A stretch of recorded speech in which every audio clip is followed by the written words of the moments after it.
अस्सलाम वालेकुम एवरीवन। आज हम सीखेंगे गूगल स्कॉलर क्या होता है, गूगल स्कॉलर प्रोफाइल किस तरीके से बनती है, गूगल स्कॉलर पे प्रोफाइल में जो हमारे पास आर्टिकल्स हमारी रिसर्च होती है उसको हम किस तरह से ऐड करते हैं।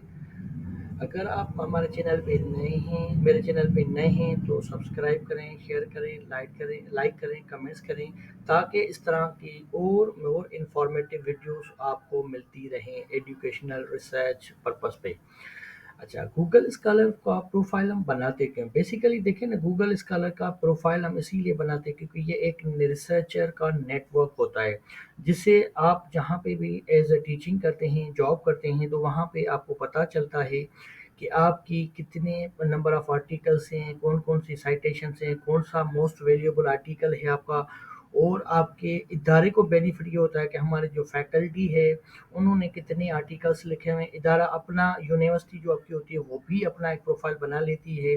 तो उससे क्या बेनिफिट होता है आपको कि आपका जो एक रिसर्च नेटवर्क होता है ना, वो डेवलप होता है। उससे रिसर्चर्स में को भी पता चलता है कि मिस्टर लियाकत या मिस्टर अली या मिस्टर जीशान नेमतुल्ला शाह साहब कोई भी किस तरह से रिसर्च कर रहे हैं, क्या रिसर्च हो रही है। ठीक है जी। और हमारे सोसाइटी के अंदर जो हमारे करीब मतलब रोज़ाना जो हमारे साथ काम करते हैं उन लोगों की रिसर्च क्या है। तो आइए हम चलते हैं रिसर्च जो है प्रोफाइल बनाने के लिए गूगल स्कॉलर पे। अच्छा, जब आप गूगल स्कॉलर पे प्रोफाइल बनाएंगे उसमें सबसे पहले आपके पास जीमेल अकाउंट होना लाजमी है। आपके पास जीमेल अकाउंट होना चाहिए।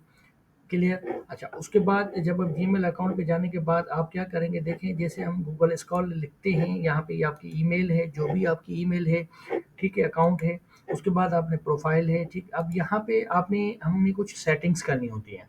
ठीक है, यहाँ पे हम क्लिक करेंगे, यहाँ पे जाके हम कुछ सेटिंग्स करेंगे। सेटिंग में ये होता है कि यहाँ पे जो लॉ के लोग हैं उनके लिए बेनिफिट है कि लॉ के केसेस भी सर्च आउट होते हैं। आपके पास अगर आपकी जो सेटिंग होती है गूगल के अंदर, गूगल स्कॉलर की सर्च की, वो आप सेटिंग कर लें, तो भले आप रिसर्चर ना भी हो तो आपको मटेरियल मिल जाएगा। देखें यहाँ पे हमारे पास कलेक्शंस की टाइप है, रिसर्च सर्च आर्टिकल है या सर्च केस लॉज है। अगर आपने सिर्फ केस लॉज को सर्च करना है या पेटेंट को करना है, यहाँ से आप उसकी सेटिंग करें।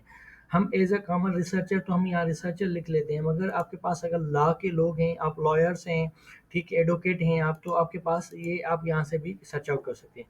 उसके बाद यहाँ देखें नंबर ऑफ पेजेस, यानी कि एक पेज जब हम सर्च करते हैं गूगल स्कॉलर में, तो वो कितनी क्यूरीज आती हैं। जैसे फॉर एग्जांपल मैंने यहाँ लिखा गूगल स्कॉलर, ठीक है, मैं यहाँ सर्च कर देता हूँ नॉलेज, ठीक है, टेक्नोलॉजी। अब ये जो नंबर ऑफ पेपर्स जिस तरह से हमारे पास आएंगे ना, जो रिजल्ट आएगी वो नंबर ऑफ पेजेस पे किस तरीके से आएगी। क्लियर आपकी। उसके बाद आपका जो है जैसे सर्च हो जाता है, उसके बाद आप क्लिक करें तो वही आर्टिकल उसी पेज पे ना खुले, दूसरे टैब पे खुल जाए। तो उसके लिए यहाँ से आप सेटिंग करते हैं। उसके बाद आपको बिब्लियोग्राफी मैनेजर है, आप कौन सा यूज़ करना चाहते हैं। काम वाली तो हमारे पास ये चीज़ें यूज़ होती हैं। उसके बाद आप इसको सेट करें। ये थोड़ी सी बाय डिफ़ॉल्ट जो सेटिंग्स होती हैं हम उसको चेंज करके सेटिंग कर सकते हैं। देन आप उसको सेव करेंगे। तो इस तरीके से एक तो ये आपके पास गूगल स्कॉलर की सेटिंग ओके हो जाएगी। आफ्टर दैट अब आपने क्या करना है, हमने एक प्रोफाइल बनानी है। प्रोफाइल के लिए आप यहाँ पे जस्ट क्लिक करेंगे। जब आप क्लिक करेंगे तो यहाँ देखिए आपके नाम देना है, आपका फुल नेम क्या है, जो आपका फुल नेम है। मिसाल के तौर पे मेरा नाम बना हुआ है, मैं दूसरा बना देता हूँ, अवैस अली। ठीक है। उसके बाद आपके पास ये एफिलेशन है, यानी कि जो आपकी यूनिवर्सिटी का नाम है, जिस यूनिवर्सिटी में, जिस इंस्टीट्यूट में, जिस रिसर्च इदारे में आप काम करना चाह रहे हैं।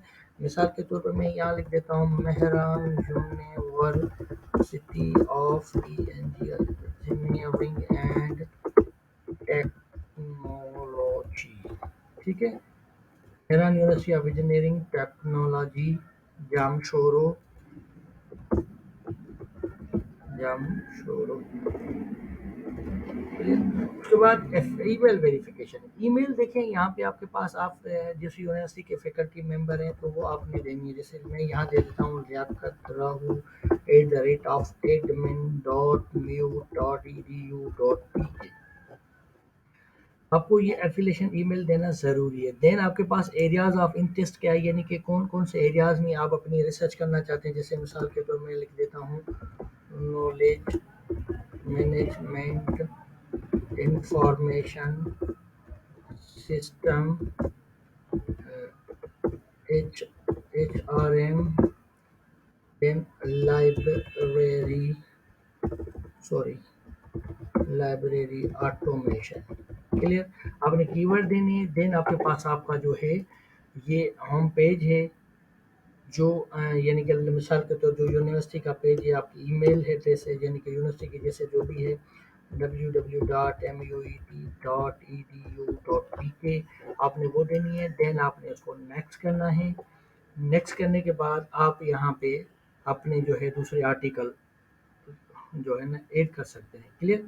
अच्छा, जब हम आर्टिकल ऐड करेंगे ना, देखें यहाँ पे हमारे पास क्या होता है कि हम आर्टिकल को ऐड जब करेंगे, एक तो जब आपकी प्रोफाइल बन जाएगी ना, भले आपकी रिसर्च ना हो, आप प्रोफाइल क्रिएट कर दें। जब आपकी रिसर्च पब्लिश होगी तो देन ऑटोमेटिकली जो आर्टिकल पब्लिश हुआ होगा वो आपके इसके अंदर ऑटोमेटिकली ऐड हो जाएगा। आपको मैनुअल नहीं करने की ज़रूरत नहीं है। Manually it will be added in your, automatically it will be added in your Google profile. ठीक है? तो वो आपके पास ऐड हो जाएगा, आपका प्रोफाइल रेडी हो जाएगा। क्लियर? अच्छा, जैसे अब देखते हैं, ये हमारा मेरा प्रोफाइल है। ठीक है?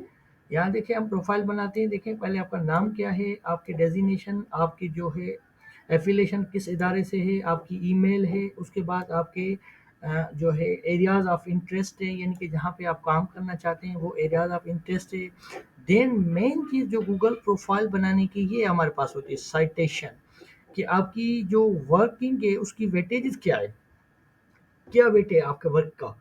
ठीक है? अब यहाँ देखें हमारे पास मिसाल के तौर पे तो एक छोटा सा रिसर्चर हूँ, तो ये देखें ये हमारे पास एक जो साइटेशन है मेरी 90 साइटेशंस हैं, एच इंडेक्स जो 7 है, उसके बाद आई 10 इंडेक्स जो हैं 2 हैं। ठीक है? मैं एक छोटा-सा रिसर्चर हूँ, एक स्टूडेंट लाइफ़ है मेरी अभी। ठीक है? तो इस तरह से जो हमारे रिसर्चर्स होते हैं, उनको आप इस तरीके से यूटिलाइज़ यूज़ करेंगे। देखेंगे मिसाल के तौर पे मैं यहाँ देख बताता हूँ आपको। अच्छा, ठीक है जी। अब ये एक रिसर्चर हैं हमारे पास, 1 मिनट, थोड़ी शायद चलें हम इसको किसी और को सर्च करते हैं, देते हैं UHA Mohammad Nawaz Neo. 1 minute, sorry I am wrong. Mohammad Nawaz Nawaz Tony, ये देखें इसका प्रोफाइल है। इसी तरीके से मैं वाह, किसी और का जो है आपको सर्च करके बता देता हूँ, क्योंकि मैं तो एक छोटा सा रिसर्चर हूँ।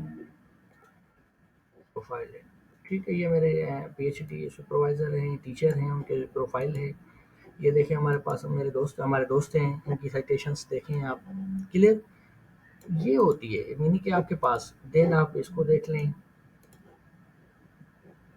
तो ये आपकी जो भी रिसर्च होती है ना, तो उससे आपको पता चलता है। ये देखें अब इनकी है 1735 साइटेशंस हैं। उसके बाद आपके पास आई इंडेक्स में 21 है, एच आई में जो है 34 हैं। इस तरीके से ये आपके इनकी रिसर्च है। ठीक है जी। उसके बाद आप जो है इस तरह से ये आपके को ऑथर्स होते हैं, ये को ऑथर्स हैं। ये एक और रिसर्चर हैं जिनकी ये साइटेशंस हैं। ठीक है? तो इस तरह से हमें ये पता चलता है गूगल प्रोफाइल से कि आपकी रिसर्च के जो पेपर्स हैं वो कितने लोग उनको साइट कर रहे हैं, क्योंकि आप जो कि रिसर्च का मकसद है बेनिफिशियल फॉर द सोसाइटी। तो आपकी जो यूज़र्स हैं, जो यानी कि जो लोग हैं, उनको कितना उसको बेनिफिटेड हो रहे हैं, उससे कितने नंबर ऑफ आपकी जो है साइटेशंस बढ़ती जा रही है। ये देखें साइटेड बाय है। आप देखें यहाँ से ये साइटेड बाय है मिसाल के, तो ठीक है। वो जो मैंने सेटिंग आपको बताई थी 20 वाली, ये देखें यहाँ पे ये 20 आर्टिकल शो कर रहा है, 20। देन आप इसको मोर करते जाएंगे तो आपके पास इस तरह से ये आपके पास और मोर आर्टिकल्स आते जाएंगे, जिनको आप यूज़ कर सकते हो। देखें क्लियर? सही, ये देखें टोटल 94 आर्टिकल्स हैं सर के। उसके बाद ये हमारे पास दूसरे एक दोस्त हैं, उनके आर्टिकल्स आप देख लें। ठीक है, इसी की तरह से इनके भी आर्टिकल आप अगर व्यू करना चाहें तो उनको भी आप व्यू कर सकते हैं। अच्छा, ये दूसरी साइड ये होती है कि हमारे पास ये जो है यहाँ पे होता है को-ऑथर्स, यानी कि जिनके साथ आपने काम किया हुआ है, जिनके साथ आपने पब्लिकेशन करवाई, वो सारे के सारे ये को-ऑथर्स आपके अवेलेबल हैं यहाँ पे, ठीक है जी। तो यहाँ से ये देखें जितने आपके को-ऑथर्स हैं, आप किसी भी को-ऑथर पे भी क्लिक करके उसकी साइटेशंस, उनकी एस्टिमेशंस देख सकते हैं। क्लियर। तो ये हमारे पास गूगल स्कॉलर था जिसका एक व्यू था, ओवरव्यू था, जिसको हम यूज़ कर रहे थे। देन हमारे पास आता है हम उसमें आर्टिकल ऐड कैसे कर सकते हैं। आर्टिकल ऐड करने के लिए जब आप यहाँ पे क्लिक करेंगे, देखें ऐड ग्रुप है, ऐड आर्टिकल है, ऐड मैनुअल है। ऐड आर्टिकल पे आप क्लिक करेंगे तो यहाँ पे ये देखें मेरे तो आर्टिकल डेफिनेटली सारे के सारे एडिड हैं, तो इसी वजह से वो ब्लैंक ही शो कर रहा है। अब मिसाल के तौर पर ये आर्टिकल आया है, ठीक है, automated diagnosis system for the head. अब एल आई है, मेरा नाम नहीं है। मिसाल के तौर पर अगर मेरा नाम होता तो मैं इसको ऐड कर लेता, ठीक है ना जी। तो ये कुछ आर्टिकल्स इस तरीके से आप जो है मेन्यू ऑटोमेटिकली ऐड कर लेते हैं। देन दूसरा इसके पास मैनुअल है। मैनुअल में क्या होता है कि यानी कि आपने टाइटल भी खुद लिखना है, जर्नल रिसर्च जर्नल है, कॉन्फ्रेंस है या बुक चैप्टर है, बुक है, थीसिस है, पेटेंट है, कुछ और है, तो आप उसको यूटिलाइज करके यहाँ पे यूज़ कर सकते हो। टाइटल दिया, आथर्स आपने दिए, जैसे इस तरह से ये हम आर्टिकल्स के आथर्स देते हैं। जो है लास्ट नेम यानी कि कॉस्ट आपने दे दी, कॉमा देके उसके बाद नाम आपने दे दिया। इस तरह से पब्लिकेशन डेट है, जर्नल कौन सा है, उसका वॉल्यूम क्या है, उसका इशू क्या है, नंबर ऑफ पेजेस क्या है, उस जर्नल का पब्लिशर कौन है। इस तरीके से ये सारी की सारी डिटेल जब आप ऐड करेंगे तो आपके नंबर ऑफ आर्टिकल्स आ जाएंगे, ठीक है जी। इसको हम क्लिक करते हैं, जैसे यहाँ पे ये देखें ये मेरे आर्टिकल्स हैं जो मेरा स्टार्ट किया हुआ 2050 से मैंने एज ए स्टूडेंट काम किया हुआ स्टार्ट किया था। ये आर्टिकल्स हैं, ठीक। तो ये हमारे पास एक व्यू है कि गूगल प्रोफाइल, गूगल स्कॉलर की जो प्रोफाइल है आप उसको किस तरीके से बना के यूज़ करके उसका बेनिफिट आपका क्या है आप कर सकते हो, ठीक है जी। Thank you. अगर आप चैनल पे नए हैं तो उसको सब्सक्राइब करें, लाइक करें, शेयर करें, कमेंट करें, ताकि इस तरह की और इन्फॉर्मेटिव वीडियोस आपको मिलती रहें। थैंक्स।